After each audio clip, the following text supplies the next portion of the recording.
Muy buenas noches, bienvenidos a Odisea. Estamos durante todo este tiempo en presencia de grandes cambios, o al menos de un enorme vértigo en la realidad política, en la vida judicial, en la vida económica.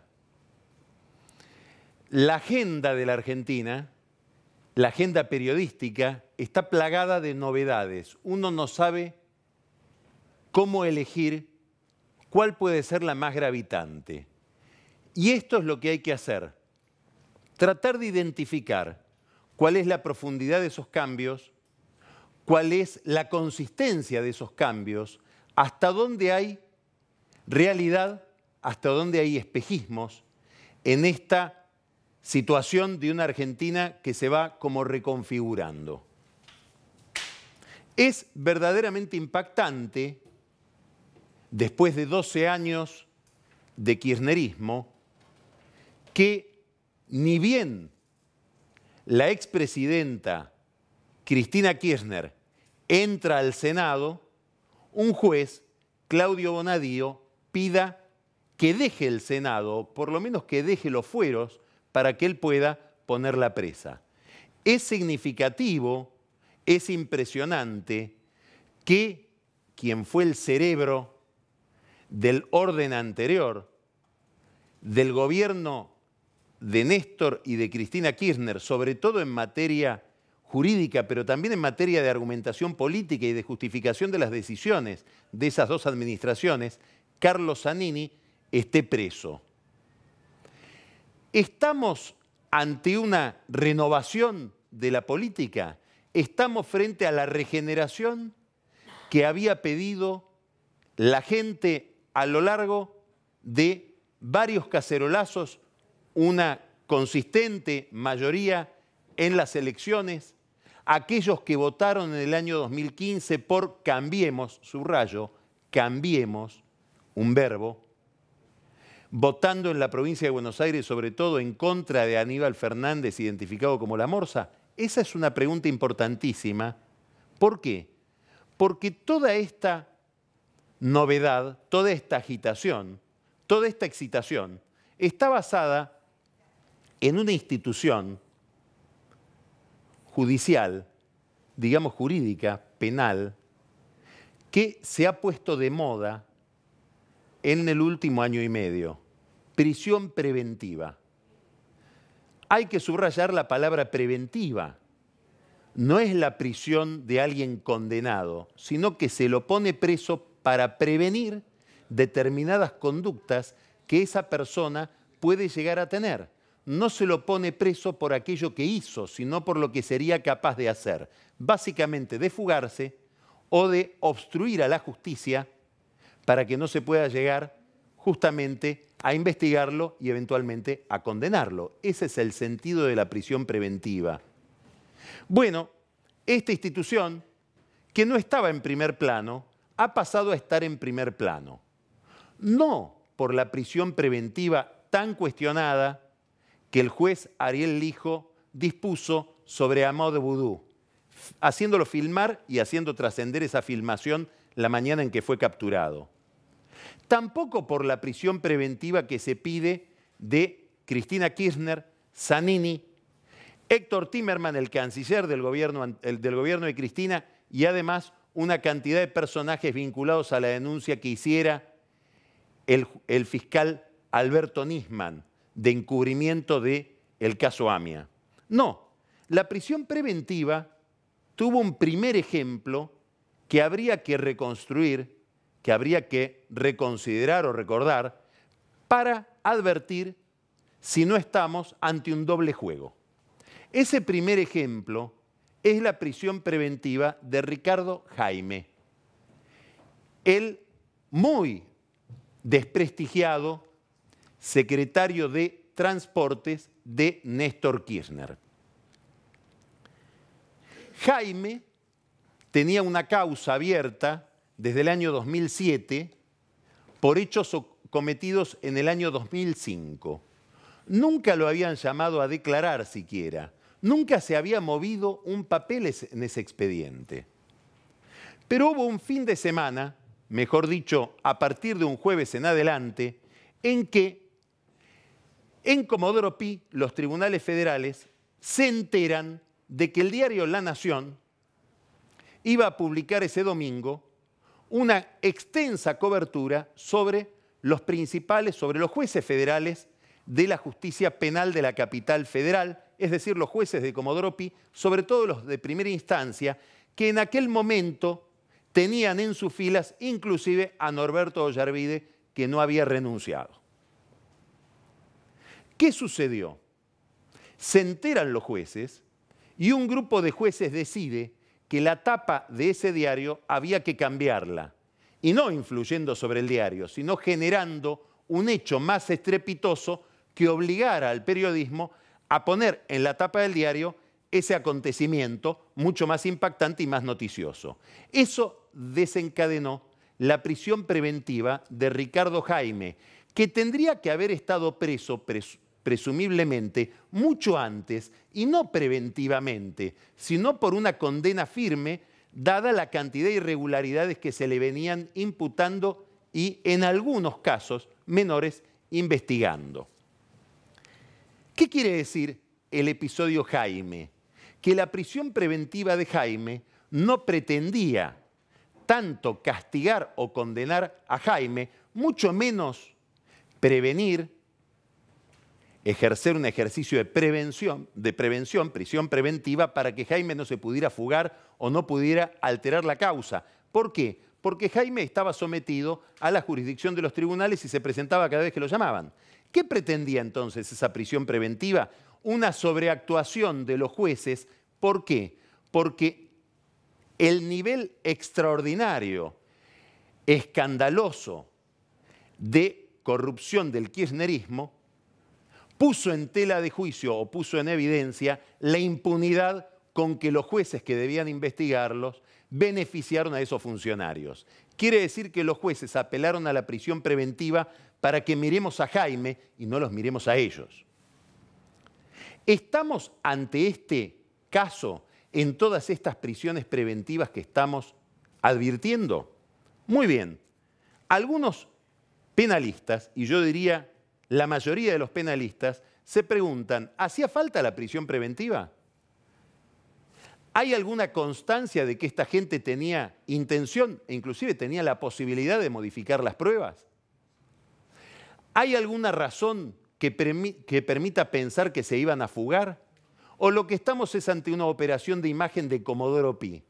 Por supuesto, es una pregunta incómoda. ¿Por qué? Y porque hay, dados los hechos que se le imputan al kirchnerismo, sobre todo en materia de corrupción económica durante 12 años, bueno, se han convertido en gente casi indefendible. Hay que tener mucho apego al derecho y a la ley para defender a alguien que merecería estar preso, pero que a lo mejor no merece estar preso de esta manera. ¿Por qué estas preguntas son pertinentes? Porque desde los tribunales de Comodoro Pi, con el consejo de algún miembro de la Corte, se han contratado servicios de imagen, por lo menos de 2 consultores de imagen, para analizar qué se puede hacer con una justicia federal que está siendo impugnada por la sociedad, por una parte de la política y hasta por una parte del gobierno. Y ahí en el centro de esa parte del gobierno está Elisa Carrió. De hecho, este año fue destituido un camarista federal importantísimo como es Eduardo Freiler por mal comportamiento. Podría haber sido reemplazado o desplazado por corrupción, pero la causa de corrupción o de enriquecimiento ilícito que le había iniciado el abogado Ricardo Moner Sanz todavía navega en las sombras de los tribunales de Comodoro Pi, porque en principio fue absuelto por los propios jueces que eran colegas de él en esos tribunales. Ahora hay que ver si se reabre o no como una cosa juzgada fraudulenta. Muy bien, quiere decir que la pregunta ¿cuál es? ¿Estamos ante una operación de regeneración política? ¿Este era el manipulite que estaba esperando la Argentina? ¿O solamente estamos ante una sobreactuación por la cual se aplica prisión preventiva a gente muy desprestigiada, que, insisto, tal vez debería ya estar presa con una condena firme desde hace mucho tiempo, para que los jueces cómplices o en algunos casos corruptos que estuvieron asociados por acción u omisión en ese régimen anterior, en ese régimen de corrupción, proveyendo la impunidad, puedan seguir en los tribunales haciendo lo que hacían. Esta es la pregunta central, no del que está mirando si correspondía o no la prisión preventiva.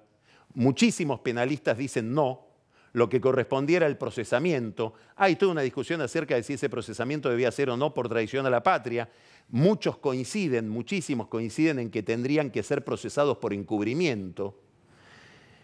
Es una discusión legal que se seguirá resolviendo en instancias superiores. Lo importante políticamente es cuánto está avanzando o no la Argentina frente a un problema central que tiene en su vida pública, que es una ausencia o una carencia inquietante de transparencia institucional, que está ligada a la corrupción, pero está ligada a otros fenómenos que afectan mucho más la vida cotidiana de la gente, como por ejemplo la inseguridad en los grandes conurbanos o la relación entre delito y policías.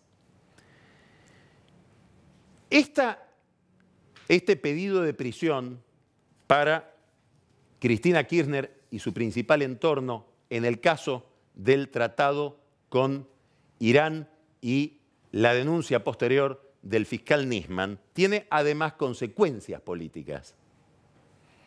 Una de ellas es muy relevante para la vida parlamentaria. ¿Por qué? Porque Cristina Kirchner queda ahora dependiendo a merced del PJ. Del PJ que antes le obedecía y ahora se distancia de ella. Del PJ al que ella despreció. Del PJ de Miguel Pichetto, del PJ de Urtubey, del PJ de Bocio, del PJ de los gobernadores, frente al cual ella tomó distancia para formar una nueva organización, Unidad Ciudadana. Bueno, ahora depende de que los senadores de ese PJ se pongan o no de acuerdo con los senadores de Cambiemos para que ella pueda perder los fueros y en ese caso ir a la cárcel. Los senadores del PJ dicen no le vamos a hacer perder los fueros, le vamos a mantener los fueros. En principio, porque creemos que la remoción de los fueros es innecesaria para que se la investigue, algo que Pichetto dijo ya en el caso de Vido. Pero también por otra razón. No es por lealtad a Cristina, mucho menos por cariño a Cristina. Es en el fondo por lealtad a otro líder del peronismo que está en la misma situación que Cristina, en realidad mucho peor, porque tiene una condena firme, Carlos Menem. Si se le quitaran los fueros a Cristina, mucho más se los tendrían que quitar a Menem y Menem terminaría preso. Quiere decir que Cristina está en la humillante situación, seguramente para ella y su narcisismo, de depender del PJ al que desprecia y sobre todo de Menem. Le debe a Menem estar libre y poder seguir asistiendo a las sesiones del Senado. Esta es una de las consecuencias que tiene que ver con el comportamiento, con la relación entre Cristina y sus antiguos compañeros y subordinados. Hay otra consecuencia política que tiene que ver con el gobierno actual.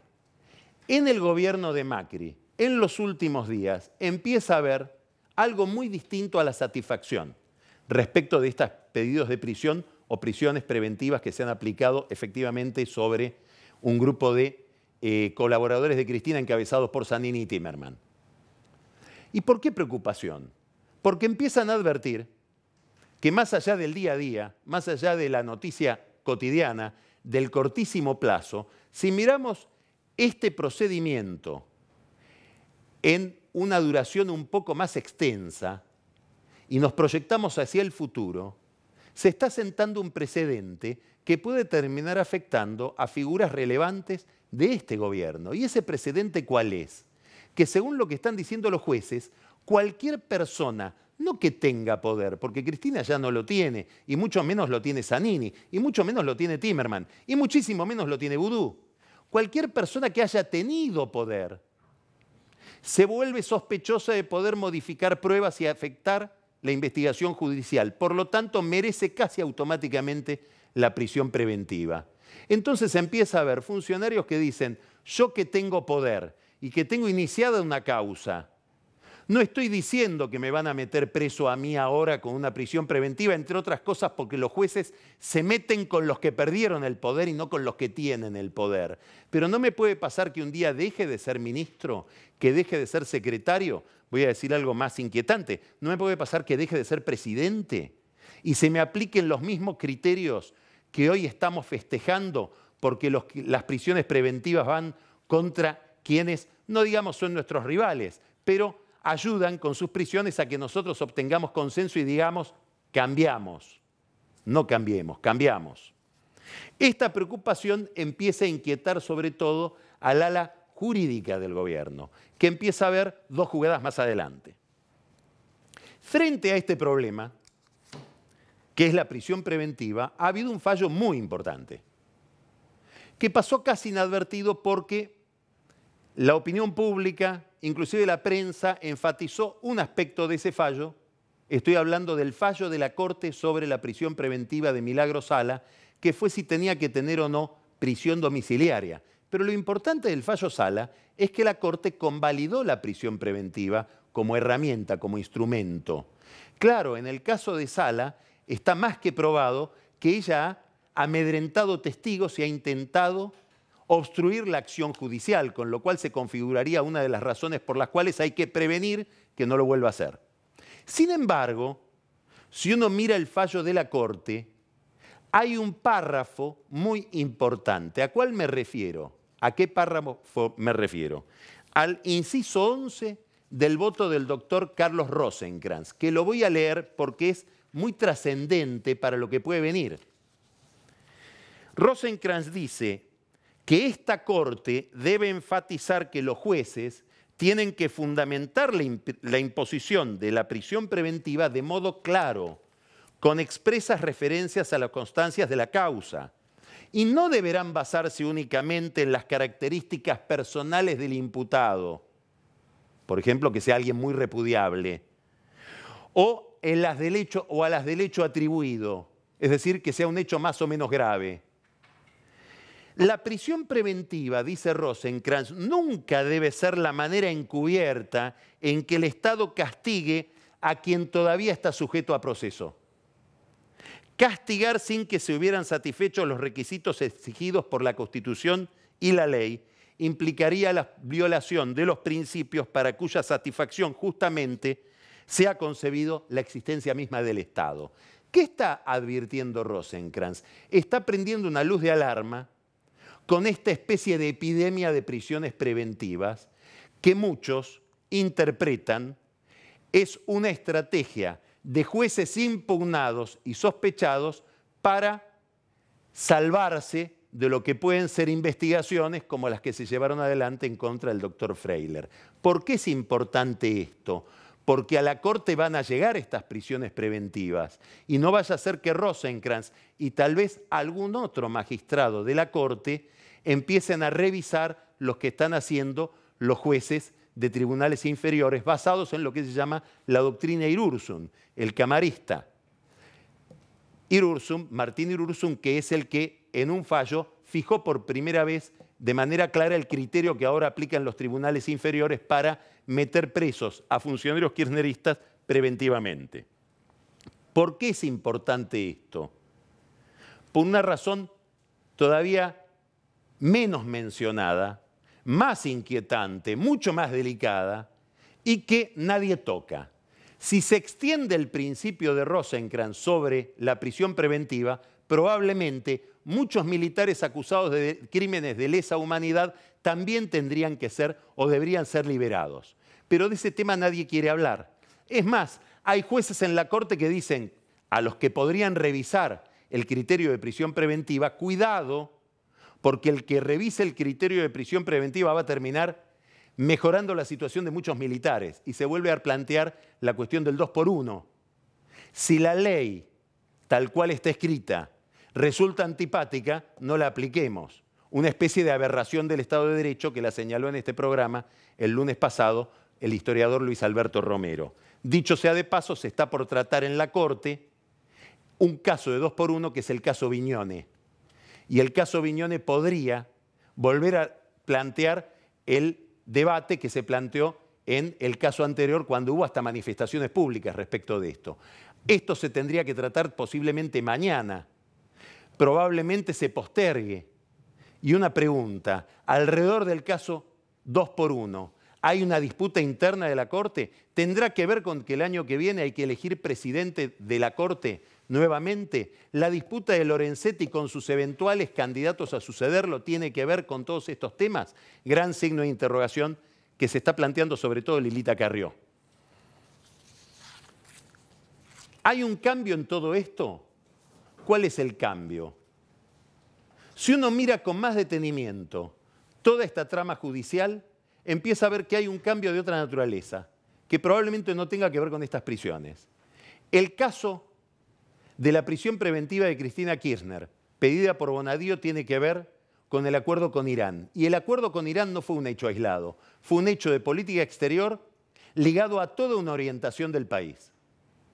Ahí sí hay una clara posición política, no penal, del gobierno kirchnerista. Junto con el acuerdo con Irán, entró Timerman a un avión de la Fuerza Aérea Americana.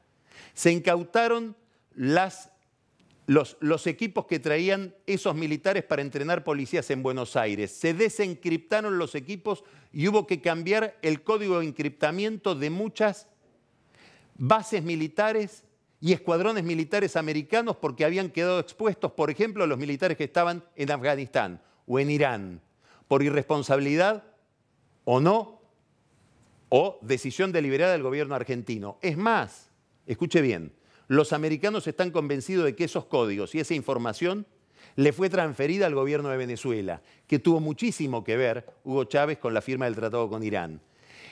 Esta Argentina contrasta, ahora sí, con la Argentina de hoy. ¿Por qué? Porque en las próximas horas probablemente el Mercosur esté firmando un acuerdo con la Unión Europea. Sería una revolución en cámara lenta para los próximos 10 años. Sería, como dijo el canciller de Brasil, la primera medida de internacionalización o de inserción del Mercosur en la economía global. Sería un cambio para la vida sindical, para la vida laboral, para las empresas. Habría nuevas empresas florecientes, habría empresas que no soportarían la competencia y fenecerían. Habría un cambio en el rostro socioeconómico de la Argentina. Digo en cámara lenta porque es un acuerdo que, de firmarse, se implementaría en por lo menos 10 años. Aquí sí hay un contraste. En lo otro puede haber una continuidad. Aquí hay un contraste entre la Argentina cerrada, replegada sobre sí misma, aliada a estados opacos, Venezuela, Irán, Rusia, China, de Cristina Kirchner. Y esta Argentina que intenta relanzarse en una mayor apertura e inserción internacional de Macri. El mundo entiende a Cristina, el mundo entiende a Macri, entiende que es una política contra otra. Lo que no sabemos es si el mundo entiende a la Argentina, que es capaz de dar semejante giro en apenas 4 años. Empezamos Odisea.